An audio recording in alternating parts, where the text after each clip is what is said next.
காதலர் தின வாழ்த்துக்கள். காதலை குறிக்கக்கூடிய கிரகம் புதனும் 5ஆம் அதிபதியும் மற்றும் 2, 5, 7 பாவக தொடர்பும் காதலை தூண்டும். ஜோதிட ரீதியாக 5ஆம் அதிபதி லக்கணத்தில் இருந்தால் காதல் தேடி வரும். ஜாதகர் காதலை தேடிச் செல்வார். 2ஆம் இடத்தில் இருந்தால் பள்ளி பருவத்திலும் பேஸ்புக்கிலும் காதல் வரும். 3ஆம் இடத்தில் இருந்தால் விளையாட்டுத் திடலிலும் 4ஆம் இடத்தில் இருந்தால் கல்லூரியிலும் 5இல் இருந்தால் கோவில் திருவிழாக்களிலும் 6ஆம் இடத்தில் இருந்தால் மருத்துவமனையில் நலம் விசாரிக்க செல்லும் போதும் 7இல் இருந்தால் திருமண விசேஷங்கள் மற்றும் நண்பர்கள் மீதும் காதல் வரும்.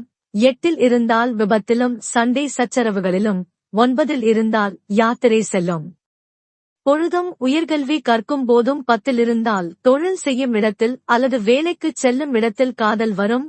11இல் இருந்தால் தன்னைவிட வயது மூத்தவர்கள் மீதும் 12இல் இருந்தால் வாக்கிங் செல்லும் பொழுதும் வெளியூர் பயணங்கள் போகும்போது காதல் வரும். உங்கள் காதல் கைகூடுமா? ஜோதிட ரீதியான ஆலோசனைக்கு தொடர்பு கொள்ளுங்கள். உங்கள் ரகசியம் பாதுகாக்கப்படும். 93 66 66 62 20